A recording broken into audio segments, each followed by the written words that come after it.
Hi guys, welcome back to Football Heaven 24/7. I've changed location today. I'm in the study, but I'm going to go straight into it. I'm going to review all the weekend's match action from August the 11th, 12th, and a preview of today's two games in the Premier League on the Sunday the 13th of August 2023. So we'll dive straight into it like we normally do. I'm going to go straight in Premier League, starting with Premier League first, the usual. At the start of the day, first kick-off. Well, actually, you're on the Friday night game. Um, I've done my predictions earlier on the week if you want to check out that episode. But Manchester City were playing at Burnley on Friday night. Now, I predicted Manchester City to win that game 3-1. It ended up being 3-0 to Manchester City. Haaland scored his first two goals of the season, and Rodri got a goal as well to make it 3-0 away at Burnley. Now, excuse me, obviously Burnley, they're going to have a lot easier games than Manchester City. Obviously, that was the worst game they could have had at the start of the season. But as I say, Man City win 3-0. So obviously, Man City went top of the table on Friday night. But going into Saturday's games, Arsenal was playing at lunchtime kickoff against my boys, Nottingham Forest. There was a delay of about half an hour on the kickoff due to ticketing problems. But Arsenal raced into a 2-0 lead through Nketiah and through Saka, and Nottingham Forest got a goal back 10 minutes before the end to make the game finish 2-1. Now, Forest, had they brought substitutes on earlier in the game, I feel they may have had a chance of getting back to 2-2. So, played really, really well. I was impressed with Forest. I wish they had started Taiwo Wanyi from the start, Forest top goal scorer from last season. I feel like then we might have had more of a chance. Arsenal did dominate the possession, as everyone would expect, but I thought we did absolutely brilliantly there to just lose 2-1. But anyway, I'm going to jump into the other games. That still had Manchester City at the top of the table, but there was other games to come that would change Manchester City being top of the table. So jump into the 3 o'clock kickoffs on the Saturday. West Ham was playing away at Bournemouth. Now, last year, West Ham had won 4-0 at Bournemouth, but it ended up being a 1-all draw this time. Absolute screamer of a goal by Jared Bowen, but an equaliser by Solanke gave Bournemouth a 1-all draw in that game. And then we jump into Brighton against Luton. Brighton, obviously up against Luton. Luton, their first time back in the Premier League since 1992. It's a long, long time. I believe that's 31 years. But 31 years Luton fans had to wait for their first Premier League game. And they got absolutely smashed by Brighton. They lost 4-1. Solly March opened the scoring for Brighton. João Pedro then put them 2-0 up in the second half with a penalty on the 71st minute. Carlton Morris got a lucky penalty. Defender didn't even know it was handball. It hit the back of his hand when he was going for a challenge. So they pulled one back to make it 2-1 in the game. But then Indingra, I can't say his name properly, he scored to make it 3-1 with 5 minutes to go. And also Ferguson scored in the 95th minute to make it 4-1 to Brighton in that game. So that obviously put Brighton above Manchester City in the table. Everton continued their really, really poor form, losing 1-0 at home to Fulham, goal from Decordova Reid. And Sheffield United on their first game back in the Premier League after a few seasons away, they get home to Crystal Palace. They lost 1-0 as well, thanks to a goal from Edouard. And then the mad game of the weekend so far was Newcastle against Aston Villa in the 5:30 kickoff on Sky Sports. Newcastle absolutely annihilated Villa 5-1. Tonali scored on his debut, having come over from AC Milan to Newcastle. Diaby scored on his debut for Aston Villa to make it 1-1. But then Isaac scored 2 goals to put Newcastle 3-1 ahead. And then substitutes late on in the game, within the last sort of 20 minutes of the game, Callum Wilson came on the striker. He got one to make it 4-1. And Harvey Barnes on his new Premier League debut for Newcastle also got another one to make it 5-1. So, as I say, Newcastle sit top of the league at the moment in the Premier League. Brighton are in second, Manchester City in third, Arsenal in fourth. In the relegation zone, you've got Luton, Burnley and Aston Villa. Top goal scorers, obviously Haaland with 2 goals, and Isaac with 2 goals as well. So that's what's going on in the Prem. We're going to jump straight into the Championship. In the Championship, Birmingham was playing against Leeds United. Tom Brady has invested in Birmingham along with this other American consortium. It's looking like things are on the up for Birmingham at the moment. They got a great 1-0 win at home to Leeds, actually getting a penalty in the last minute of the game on the 90th minute to make that 1-0. QPR had a really, really poor start to the season last weekend, losing 4-0 away at Watford, but they got back on track away at Cardiff City this weekend, winning 2-1. Goals from Armstrong and Powell. Cardiff got a goal from Ugbo, who scored his second goal on the bounce. Coventry won 3-0 against Middlesbrough. Goals from Godden Wright and Lenihan own goal. Huddersfield lost 1-0 at home to Leicester. Mavididi scoring his first goal for Leicester City, having come from Montpellier. Hull City won 4-2 in their Yorkshire derby at home to Sheffield Wednesday. Hat-trick from Tufan and a goal from Connolly, who's come back on loan from Brighton, the Premier League team. Delgado and Smith scored for Wednesday, but it wasn't enough. They lost 4-2, like I said, they got smashed. Ipswich then continued their good start to the season, having been promoted from League One. They got the second win on the bounce, beating Stoke 2-0. Goals from Wolferdine and Jackson. Millwall against Bristol City. Bristol City left it really late at Millwall to get a winner through James on the 90th minute. Preston beat Sunderland 2-1. Rotherham drew 2-2 with Blackburn. Blackburn were 2-0 down in that game, but got back in the second half thanks to 2 goals within 3 minutes from Sammy Smodics. And an absolute belter of a championship game at the weekend. It was relegated Southampton, just come down from the Premier League against Norwich, who had a really poor season last season when they were expected to go up in the Championship.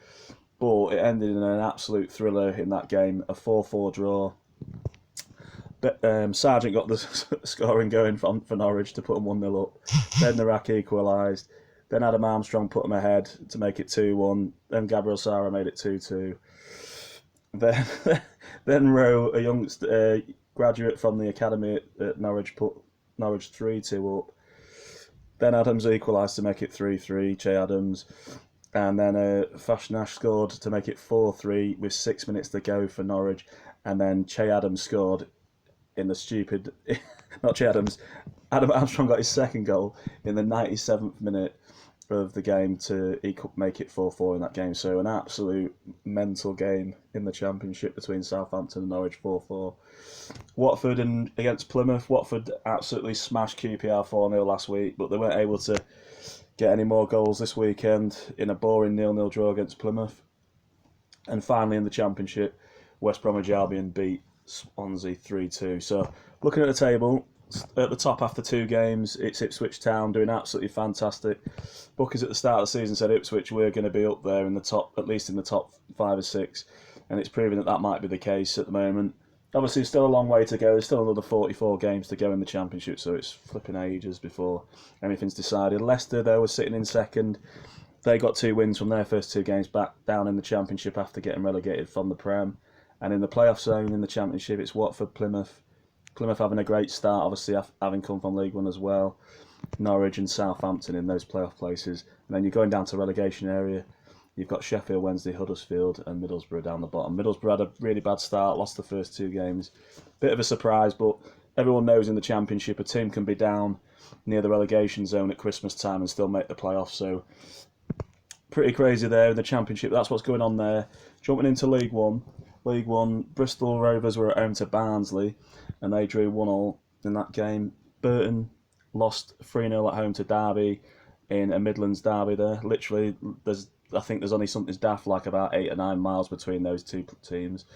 So that was a local derby, but Derby came out on top, winning 3-0. Bolton continued their impressive start to the season and kept themselves top of League One with a 3-0 win away at Cheltenham. Exeter drew 0-0 with Blackpool. Fleetwood lost 2-0 at home to Cambridge United. Leyton Orient got absolutely smashed by Portsmouth 4-0. Goals from Pack, Bishop, Beckles' own goal, and Yengi, this new player Portsmouth have got in who scored in the last 2 games. Lincoln smashed Wickham 3-0 in their game. Oxford beat Carlisle 1-0. Peterborough beat Charlton 1-0. Port Vale won 1-0 against Reading. Stevenage beat Shrewsbury Town 2-0. And Wigan Athletic beat Northampton 2-1. So looking at the table in League One, as I said earlier, Bolton are still top after 2 games. Not conceded a goal this season so far. In second, surprisingly, Cambridge, who were right down near the relegation zone last season. In the playoffs in League One, it's Stevenage, Peterborough, Barnsley and Portsmouth. And then right down in the bottom four of League One, in the relegation areas, you've got Burton Albion, Leyton Orient, Wycombe Wanderers and Wigan right at the very bottom. Wigan are only really at the bottom because they started the season with -8 points, and it should be noted that Wigan have won the first 2 games of the season, so now they're down to -2 points, so they're still bottom. But my guess is that Wigan will probably make the playoffs if they continue the form that they're on. So that's what's going on in League One. And then finally, we're going to jump into League Two. League Two, Wrexham started last weekend back in League Two for the first time in 15 years, having been stuck in the conference for ages, under the famous owners Ryan Reynolds. But basically, they ended up with a 1-1 draw. They went 1-0 ahead after losing 5-3 the previous weekend. To MK Dons. They actually played the real Dons, AFC Wimbledon. They were 1-0 up through Elliot Lee, but Type Tilly got a goal back on the 81st minute for Wimbledon in that game to make it 1-1. Barrow beat Sutton 2-1. Continue they go to the start of the season. Bradford beat Colchester 2-1. Gillingham won 1-0 against Accrington Stanley. And Harrogate lost 1-0 at home to Forest Green Rovers. Mansfield beat Morecambe 3-0. MK Dons, they won 1-0 against Tranmere. Newport County beat Doncaster Rovers 4-0. Notts County came from 2-1 behind to beat Grimsby Town 3-2. Salford drew 1-0 with Crawley. Swindon drew 2-2 with Crewe. And finally, Walsall beat Stockport 2-1. So, top of the League Two table, MK Dons, or should I say Franchise FC, can't stand that team. Shouldn't even exist, as we all know. All the true fans, anyway. In second, they got Barrow in the League Two, and then the third and final automatic spot is Gillingham. And then looking in the playoff areas for League Two at the moment, it's Mansfield, Salford City, Crawley Town, and Sutton United. And right at the very bottom of League Two, you've got Tranmere and Doncaster Rovers. So top scorers in League Two, it's Kaylar Dunn for Mansfield with 3 goals, and then you've got Lecco in second with 2.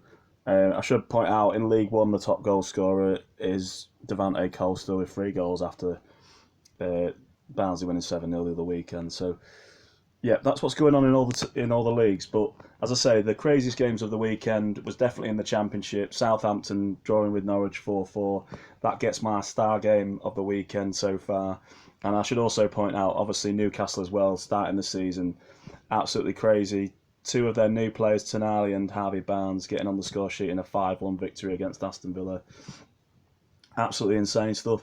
We'll have to see how the rest of the season goes. Obviously today we've got there's 2 more Premier League games. One coming up at 2:30. This recording that I'm doing at the moment is around 12:30 sort of time. But we've got first up today it's Brentford up against Tottenham. Now Brentford, obviously they haven't got Ivan Toney starting for them, because obviously he's banned, as we all know. And I think that won't make too much of a difference. Brentford have got quite a good record. They had a great season last year, finishing 9th. I personally think this game's going to end 2-2, and I think that Spurs will have something in them, but I don't think it'll be enough to beat them, so I'm going to go 2-2 in that game. And then obviously we've got the massive game of the weekend between 2 of what you'd say was the regular top 6 teams, but Chelsea had a really poor season last season, as we all know, finishing 10th. And Liverpool didn't have a great season by their standards. Normally they'd be in the top 2 or 3, but they they finished 5th last season. But I think Liverpool, they brought in some great players last season. They brought in Cody Gakpo, they brought in Nunez halfway through last season. I think those players are really going to kick on and really do something today. I can see Liverpool. I can see there being a lot of goals actually, even though the last few games has been 0-0 at Stamford Bridge. But I think Liverpool's going to smash them. I think it's going to be, well, not smash them. I think it's going to be quite tight, but I'm going to go for 3-2 Liverpool in that game. I think Jota's playing today instead of Nunez, so we'll have to see who lines up. But I think Jota will probably get on the score sheet today. I reckon Salah will get on it, and I think one of the new lads will get on as well. Maybe McAllister or the other lad whose name I can't pronounce. The Hungarian lad, I think he's Hungarian. Anyway, we'll see what happens. But that's my predictions for the weekend. Thank you to everybody that likes and subscribes. Continue to tell all your friends and family about us, and have a great weekend.